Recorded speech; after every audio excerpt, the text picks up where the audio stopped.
Hello, welcome to ArtMat, and I just wanted to make a quick video and bring you into my studio. Okay, so let's get into the new series. And when I was in grad school, I wrote my thesis on contemporary landscape, conservation, and kind of the idea of the beautiful and the sublime, that whole thing. But there was one piece that kind of summarized everything that I was saying in like a foot of painting. It basically spoke about everything that I was trying to convey, but in such a direct but an indirect way. So I was really inspired by this little tiny corner of the painting that no one really noticed, but to me it was really moving because it was something that I had experienced in my own life. And this part of the painting was just kind of the dirt and the ground, and that there are footprints in the ground. There's kind of like little garbage and whatever. It was the most real part of the painting. And there was another painting where I had another kind of background landscape, which was the strongest part of the painting. And when I graduated, I began to think, why were those parts of those paintings so moving? Because a lot of times it's not the well-painted face or the figure that's really moving. Like something odd in the painting that really grabs your attention.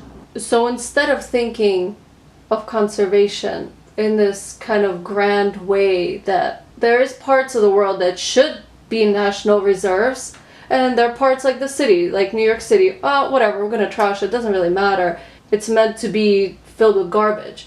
My mind really shifted. I just began to see everything as a landscape that we as people should preserve. I took those two successful parts of the paintings, which were huge figurative paintings, but I took the most meaningful part of it and began a series of works around that. And it's just my nature to be an ambitious figurative painter. When I first started painting, it was my instinct to paint huge paintings in oil, figurative works, but I never knew how to deal with the background. The figure was easy and beautiful and whatever, and then you kind of half-ass the background. That was always me. So I really started to think about the background in my paintings. And this is the first painting in this series. This is the only time where I actually will recommend someone to do small studies. If you're struggling with backgrounds and kind of the language of paint, you may have figured out how to paint drapery, but you don't know how to paint something else. I figured out how to paint people. I can paint a person, a portrait anytime.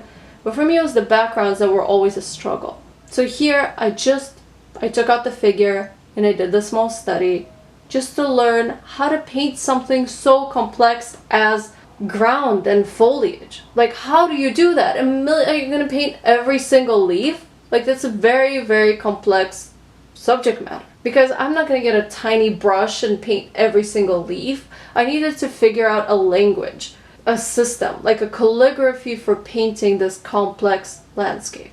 So in this painting, there are clover leaves and just kind of little weeds and things. Like, who cares about that? Like, anytime you're walking in any park, anywhere, any little backyard, you see this kind of stuff. But what else do you see in the dirt anywhere you go now?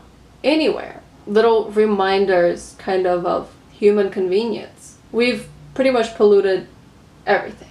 And I think also the angle at which the photo was taken, it's very relevant to the way we see a landscape now. Through photography, it's basically how we see the world now.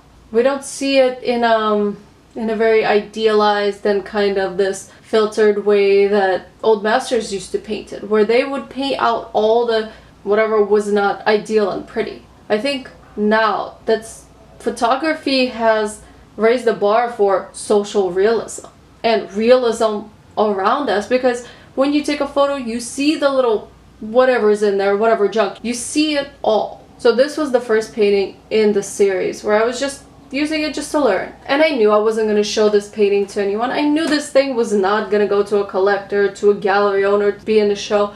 No. Sometimes it's really important, especially if you work large scale, to take time to do studies, not to post them anywhere, but just for yourself. So you can solve the problems of a bigger painting on a smaller scale while still painting about the same concept. Whether it's a small sketch or a big painting, it should always look like you painted it, like it's a chapter from the same book. It's written by the same author. That's what I was working on here.